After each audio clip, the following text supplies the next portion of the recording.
The Boston Celtics hit the reset button on Monday morning when they announced their 4 new draft picks from the 2019 draft. I'm Sierra Goodwill here with Scott Souza. And Scott, it does seem like the Celtics are moving in a newer, younger direction. They're kind of letting the Kyrie Irving era get away from them. Danny Ainge wants to shake that off, and it's now a new energy, a new vibe around the team. And we know that it's not just a sports radio or a media creation that they might be moving on from Kyrie Irving. Even Tremont Waters, during his press conference, made a Kyrie Irving reference to the way he was kind of spinning the ball up towards the rim and pretty much apologized for making a Kyrie Irving reference. Exactly. It was kind of interesting. We heard a lot of Isaiah Thomas references today from Carson Edwards and Trey Waters, but the one Kyrie reference was it was made on eggshells. So this team is obviously moving in a different direction, a younger direction, in a direction that's going to be centered around Jayson Tatum, Jaylen Brown, Marcus Smart, and Gordon Hayward. Right, and let's talk about those guys' roles a little bit. Like you said, now the faces of the franchise are these young players who haven't had a super long career in the NBA, but they are kind of born and bred Boston now. So what do you see Gordon Hayward, Jayson Tatum, Jaylen Brown, what kind of impact and roles do you see them having now in this upcoming season? Well, the first one that's going to be interesting is Gordon Hayward, because, he talked the day after they lost in Game 5 against the Milwaukee Bucks about this is going to be the first summer in a couple years where I can really just focus on basketball. He doesn't have to focus on rehabbing the ankle and on taking weeks off. And remember, last year he went through the whole rehab, and then he had that surgery again in June, which put him back. He didn't start basketball activities until September. So he's very excited about this, and Danny Ainge has mentioned a couple of times that he's been probably the guy who's been here the most since the end of the season and figures to have a really big role next year, both as a guy that they're going to count on as a former All-Star and also kind of a guy that the offense will probably run through. Right, and this segment is brought to you by betonline.ag. Head to clnsmedia.com/win.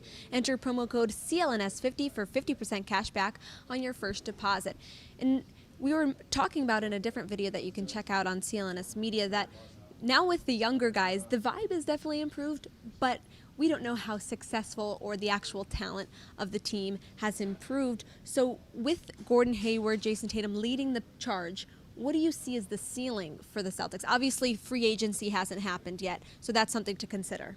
Well, that's the other thing. I mean, there's going to be lots of good vibes coming out of this press conference. The kids all seem like really good kids. Most of us like being around Jaylen Brown when he kind of talks about the things he likes to talk about. Everybody likes being around Marcus Smart, and we've talked before about, maybe turning this team over to Jaylen Brown and Marcus Smart from a character perspective might be a good way to go. But young teams don't generally win in the NBA, and non-superstar teams don't generally win in the NBA. And the question is going to be, how much can Brad Stevens get out of this team this early? I think you're looking at probably a 46, 47 win ceiling team, but a lot of things can still change. Free agency starts next week.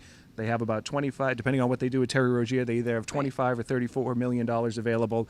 They will be active in free agency. Whether they'll be able to bring in an all-star, a superstar that would turn a 45-win team into a 52-win team, I think is debatable, but they will have some room to play, and they'll be bringing a big man. Right. In your opinion, what's the number one thing that the Celtics need to address in free agency? They definitely need to address front court. I mean, they don't have a front court outside of Robert Williams, and if you even want to count Grant Williams in as part of the front court, and I know we're all excited about Taco Fall coming in here as a summer league, but I think it might be a stretch to expect him to maybe even make the team or contribute. They're going to have to bring in a couple of veteran guys now that Al Horford is presumably gone.